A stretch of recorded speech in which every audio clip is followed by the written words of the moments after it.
Ongi etorri gaurko Gobernu Kontseiluaren osteko prentsa aurrekora. Ohi bezala gaur Gobernu Kontseiluan hartutako erabakien berri eman baino lehen, aipamen berezi bat egingo dugu COVID-19aren eraginez gaixo daudenei gure elkartasuna adierazteko. Eta abian jarraian, gaur Gobernu Kontseiluan hartutako hainbat erabakiren berri emango dugu beraz. Nerekin dut Lasa diputatua, hain zuzen ere gaurko Gobernu Kontseiluko gaietako bat berea du eta bera baino aproposagoa ez dago inor, horren inguruan azalpenak emateko beraz nerekin izango dute gaurkoan prentsaurreko honetan. Hiru gai aipatuko ditugu, hiru horiek izan baitira nagusia gaur Gobernu Kontseiluan onartu direnak, alde batetik ekonomia sustapenaren arloan diru laguntza lerro berri bat, EPEak berriro ere abian jarri dira COVID-19aren eraginez gelditu ostean, eta hirugarrena LGTBI eguna dela eta gaur Gobernu Kontseiluan onartu dugun erakunde adierazpena. Beraz, lehenengo puntua, ekonomia sustapenaren arloko diru laguntza aurkezteko Lasa diputatuari hitza ematen diot. Eskerrik asko, Eider, egun honen guztioi. Gaurko erabaki garrantzitsuenen artean, Gipuzkoako eskualdeei zuzendutako diru laguntza lerro bat onartu dugu. Denok dakigu, zein nolako egoera ekonomikoa bizitzen ari garen, eta sare sozioekonomiko horri nahi diogu diru laguntza honekin beste behin babestu eta indar berritu, esango nuke. Guztira, 825.000 euroko programa bat eta ari gara hitz egiten. Modu horretan, eskualde mailako estrategiak, gaitasunak eta dinamikak bultzatuko dira. Gure lurraldeko eskualdeek, bailarek jarduera ekonomikoari, enpleguari, dimentsio lehiakorrari eta nola ez kohesio sozialari eustea dute helburu nagusia.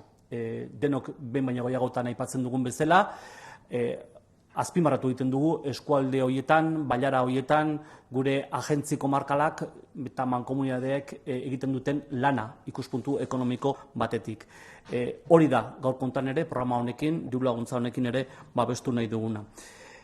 Hortaz, programa honen erakunde onuradunak izango dira Gipuzkoako tokiko garapeneko eskualdeko agentziak eta garapen agentziak ere izango dira nola ez. Eta batzutan nekatatu daiteke, udal batzuk ez daudelako agentzi batzutan, hoiei ere zuzenduta edo hoiek ere kontuan hartzen ditugu diru lerro honetan.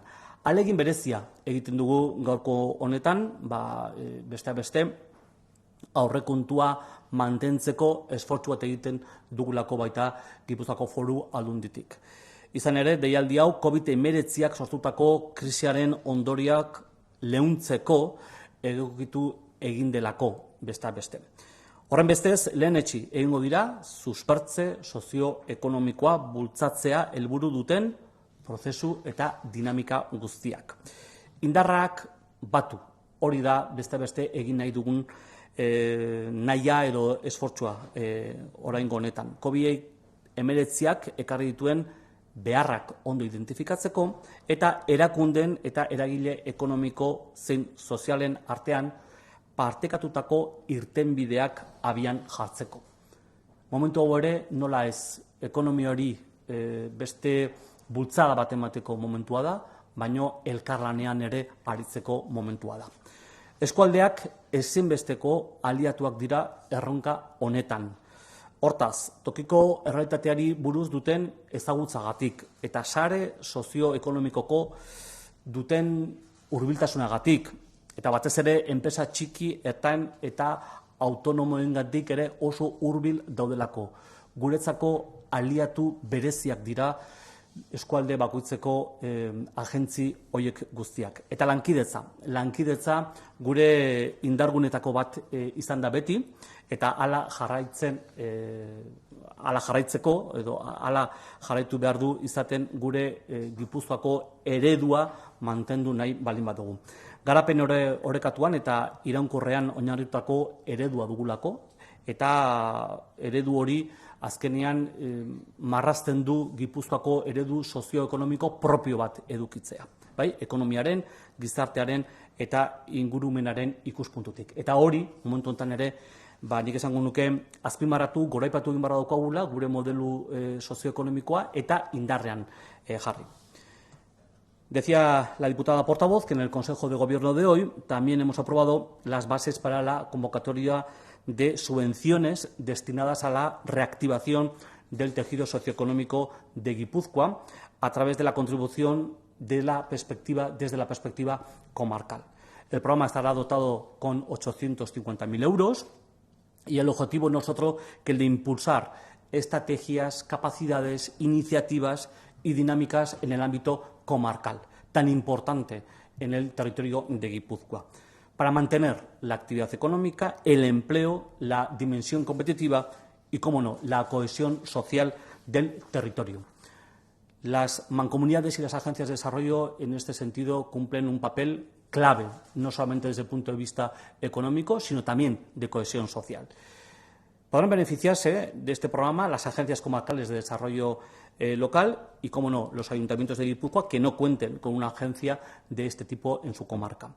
Esta convocatoria anual se ha ido adaptando también para priorizar procesos, dinámicas, iniciativas que contribuyan a minimizar las consecuencias de la crisis económica generada por el COVID-19. Se apoyará, por tanto, las nuevas líneas de actuación y de trabajo, prioridades derivadas de la actualización del Plan Estratégico Comarcal, porque cada comarca ha tenido que también adaptarse y adaptar sus estrategias a esta nueva situación, realizar un mapeo socioeconómico de los agentes y también, como no, proporcionar recursos necesarios para la sostenibilidad de las actividades económicas en cada una de las comarcas. Son, insisto, las comarcas un aliado indispensable en este desafío por su conocimiento, por su penetración, por su cercanía al tejido económico local y especialmente también por esa cercanía que mantienen con las pymes y los autónomos que están padeciendo, como bien saben todos ustedes, especial dureza las consecuencias del COVID-19. La colaboración es esencial, es una de nuestras señas de identidad a la hora de hacer Guipúzcoa, es una de nuestras fortalezas y debe seguir siéndolo para afrontar con éxito y de manera equilibrada la situación post-COVID. Se trata, por tanto, de sumar fuerzas, de poner en valor nuestro modelo socioeconómico, ese que caracteriza al territorio de Guipúzcoa.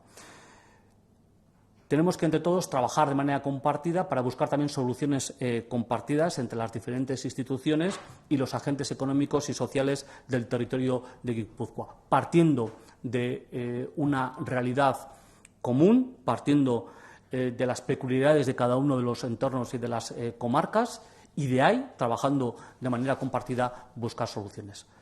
Hau da, zatekoa nekana. Bai, eskerrik asko, Imanol. Jarraian, gaur Gobernu Kontseiluan aipatutako beste bi gaiak aipatuko dizkizuet. Imanolek berak aipatu du nola, lan ildo hori edo diru laguntza lerro horiek abian jarri dian, eta diru laguntza lerro horiek abian jartzeko noski Gipuzkoako Foru Aldundiaren aldundiko langileen laguntza behar dugu. Eta injustu horti dator bigarren puntua. Alegia EPEak, enplegurako lan eskaintza publikoa, enplegura publikoko eskaintza abian dugu berriro ere, COVID-19 eraginez eten egintzian azterketa guztiak, badakizu aurreko legealdian lan eskaintza publikoa handiena egintzala, historian egin den handiena, 330 plaza eskaini genituen, eta azterketak abian ziren 110 postutarako azterketak abian ziren. Urtarrilean zehar lehenengo azterketa probak egin ziren eta bigarrenekin ere hasita geunden, baina COVID-19ak sekulako inpaktua izan zuen noski gure bizitzetan eta baita ere Gipuzkoako Foru Aldundian ere eragina izan zuen, etena egin behar izan gendun, baina gaur goizean bertan kursalean lehenengo proba egin dute, bigarren azterketarako proba egin dute. Beraz, abian da berriro ere Gipuzkoako Foru Aldundia enplegu publikoko eskaintzari dagokionez. Gaur 23 lagun zeuden deituta kursalera, eskaintzen genituen plazak edo eskaintzen ditugunak dira albaitairako 4 plaza eta psikologoentzat beste 6 plaza. Honek badu iturri bat, leheno aipatzen izuen bezala, erronka handi bat du Gipuzkoako Foru Aldundiak, lan eskaintza publiko hauek abian jarri baldin baditugu izan da hain zuzen ere, datozen 10 urteetan gure langilegoaren erdiak erretiroa hartuko duela, Beraz, ordezkapen handia egin behar da, langileen erdiak esan nahi du 1.800 langile baldin baditugu 900 erretiro hartuko dutela datozen urteetan, beraz Gipuzkoako Foru Aldundiak sekulako erronka du alde batetik gure erakundea bera egokitzeko behar berrietara eta baita aldi berean belaunaldi berriak hartu eta gaur egun lanean diharduten langile guztien esperientzia ere aprobetxatu eta gainontzekoek ere ezagutzeko. Beraz, sekulako erronka dugu aurrean. Esaten dizuen, 2018ko udazkenean 330 plaza onartu ziren, 101 plazaren deialdia abian zen, urtarrilaren 15ean egin genituen lehenengo probak, orokorrak eta bigarren azterketak hasita zeuden. Gaurkoarekin albaitari eta psikologoentzako plazak jarri dira berriro ere martxan, beraz bigarren azterketa honekin, eta uztailean zehar ere bestelakoentzako frogak eta probak egingo ditugu.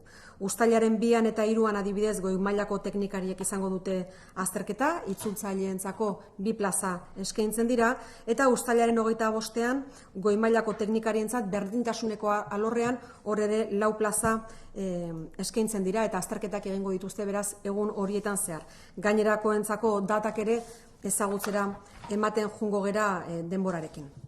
Beraz, nioen bezala, helburu nagusia zein da transformatzea erakunde bera, behar berrietara egokitzea, profil berriak sartu Gipuzkoako Foru Aldundian inkorporatu beharra dauzkagu eta langileen ezagutza ez galdu noski, ze hemen daukagun langilegoa primerakoa da eta beraz beraien ezagutza edatu egin behar da datozen langileen artean.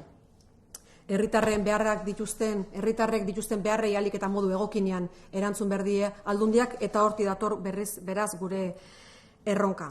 Eta aldi berean, horretaz aparte ere, badakizue urteetan zehar epeak egitea debekatuta egontzala eta beraz horre badaukagu bitartekotasun tasa nahiko altua erakunde guztietan eta helburua ere hori bada, murriztea bitartekotasun tasa hori.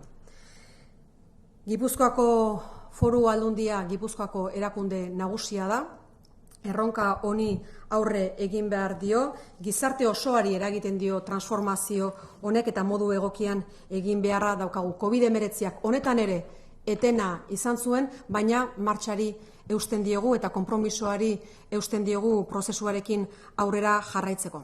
Erronka beraz handia da, belaunaldi berriak inkorporatu behar ditugu eta langileen gaur egun lanean dauden langileen esperientzia hori ere probestu noski. Por lo tanto, les decía que la Diputación Foral de Guipúzcoa es la principal institución de Guipúzcoa, tiene que adaptarse a las nuevas necesidades que tiene el territorio. Tenemos un proceso de transformación que va a afectar a toda la sociedad. Hemos tenido que parar las ofertas públicas de empleo por razones del COVID, pero seguimos con el compromiso de seguir adelante con el relevo generacional. Hirugarren gaia gaurkoan Gobernu Kontseiluan adostu deguna.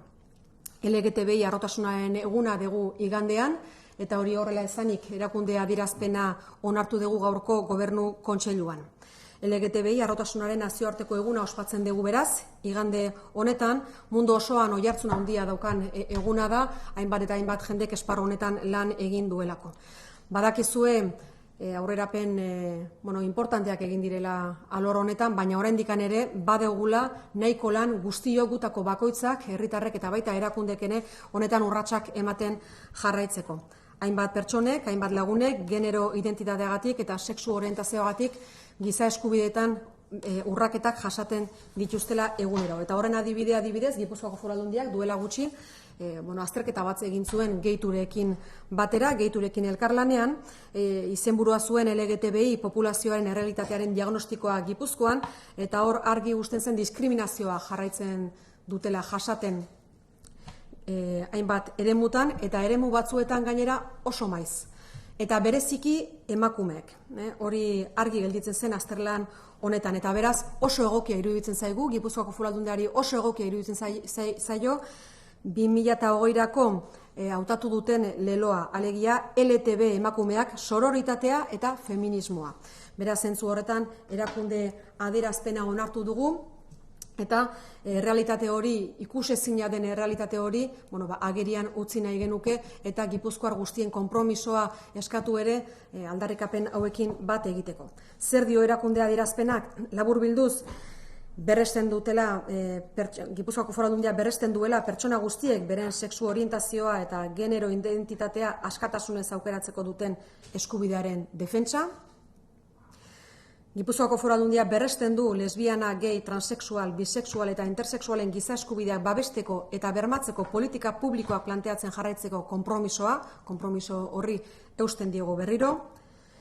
Konpromiso hartzen du Gipuzkoako Foru Aldundiak aniztasunaren aldeko bizikidetza planean LGTBI pertsonenganako diskriminazioa aintzat hartzen duena bultzatzen jarraitzeko eta baita azterlan bat abian jartzeko ere. Eta zehazki COVID-19 eraginez honek zen olako inpaktua izan duen baita ere kolektibo honetan. Eta Gipuzkoarrei dei egiten diegu, igandean egongo diren mugimendu guztietan parte hartzeko. Por lo tanto, la defensa de la Diputación Foral de Guipúzcoa del derecho a elegir tanto la orientación sexual como la identidad de género y todo el apoyo de la institución foral a estos colectivos que siguen viviendo, que siguen sufriendo discriminación y especialmente las mujeres. Por tanto, el lema que se ha elegido este año en relación a las mujeres, LTB, mujeres, sororidad y feminismo, pues consideramos que es muy adecuado en este preciso momento.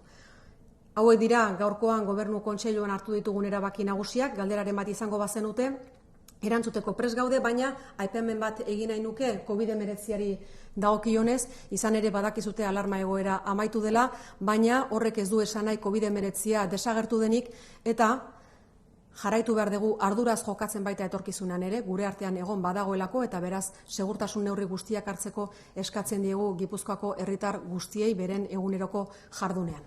Hoxe da gaurkoan ere egin luzatu nahi dugun eskakizuna Gipuzkoako Foru Aldundiaren izenean. Ez da desagertu, gure inguruan daukagu oraindik ere, eta beraz segurtasun neurri guztiak hartzeko, babes neurri guztiak hartzeko eskatzen diegu Gipuzkoarrei. Eta orain bai, galderaren bat izango bazenute, erantzuteko prest.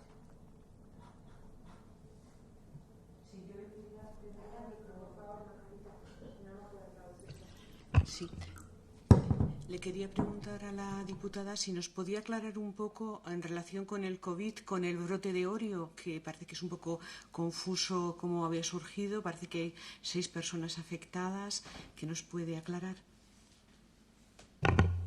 Bien, en relación al brote de Orio, sabe que es el sistema de salud, el sistema sanitario el que está haciendo el seguimiento del COVID-19, no es evidentemente una competencia de la Diputación Foral de Guipúzcoa, evidentemente estamos en contacto con ellos para saber cuál es la situación, pero en cualquier caso es competencia del Gobierno vasco y del Departamento de Salud concretamente, por lo tanto son ellos quienes les podrán dar mayor información y mucho más exacta de la que le pueda dar la Diputación Foral de Guipúzcoa.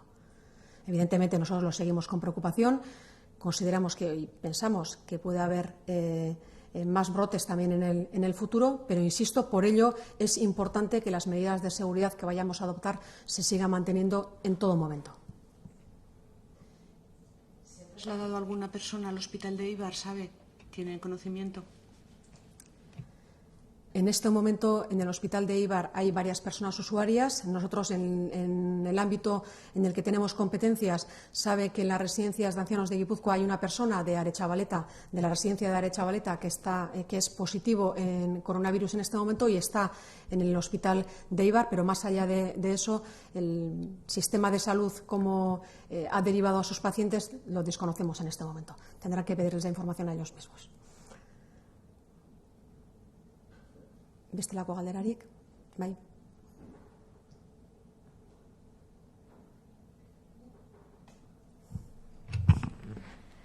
Egunon, WhatsApp bide ziru galdera iritsi zaizkigu. Lehenengoa Euskadi Irrati Radio Euskaditik Olatzek egiten du, Eider Mendozari zuzendua eta honakoa da galdera. Gipuzkoako erresidentzietan baote dago COVID-en rebrotei aurre egiteko ekimen berezirik, Bizkaian erantzun azkarreko ekipoak antolatu dituzte.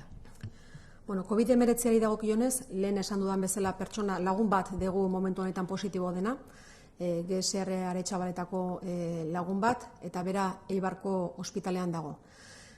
Etorkizunari begira, guk zorionez COVID-19ak sekulako inpaktua izan du noski egoitzetan, badakizute hor pertsona zaurgarrienak bertan egoitzetan daudela, eta beraz sekulako inpaktua izan du COVID-19ak, eta egia esan sekulako lana egin dute Gipuzkoako Foru Aldundiko langile, egoitzetako langile, eta baita familiei ere gure esker ona luzatu nahi dugu.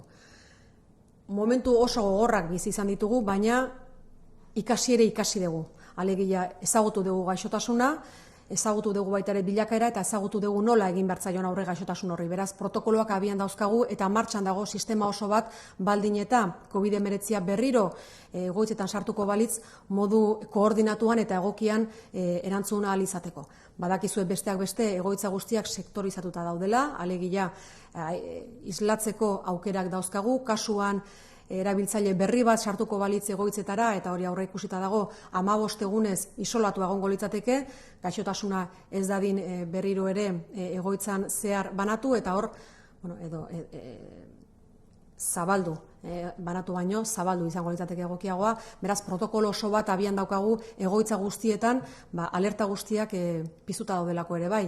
COVID-19ak badu inpaktua, eta beraz Gipuzkoako Foru Aldundiak egoitzekin batera badute protokolo bat abian COVID-19a berriro ere sartuko balitz horri aurre egiteko modu koordinatu batean. Beraz, egoera nabarmen hobea da hasieran baino, baina lehen aipatzen nuen bezala COVID-19ak oraindik ere jarraitzen du, eta beraz horri erantzun egingo zaio, eta horretarako plana badaukagu noski. Eta ezagutza eta jendea prestatua horretarako. Gazteleraz eskatu du, ez, soilik euskeraz. Serretik Ikerrek bi galdera egiten ditu. Lehenengoa, Marruecos ha anunciado que no habrá la conocida Operación Paso del Estrecho. Sin embargo, no sé si la Diputación contempla medidas por la posibilidad de que haya una gran afluencia o volumen de tráfico en algunas fechas concretas. Gipuzkoako Foru Aldundiak trafiko handia egongo balitz, eta hor bilakaera bat ere ikusi dugu azkeneko boladan, alegia trafikoa ere areagoatzen juten dela, ekonomia ere bai, eta aktibidadea normaltzen ari da nian, eta hori normala da. Egia da, Marokotik datorren trafikoa handia izaten dela, eta horrek inpaktu handia ukitzen duela gure errepidetan, gaitasun handiko errepidetan. Kasu honetan ez da horrelakorik egongo, baina bai mugimendua egongo dela gure errepideetan noski, eta horren aurrean ohiko neurriak hartuko dira, eta areagotu egingo dira segurtasun neurriak, noski inguruetan dauden gasolindegi eta barretan hor ere segurtasun neurriak hartuko ditugu noski, eta horretan lanean gabiltza, baina bai aurre ikusten da mugimendua egongo dela.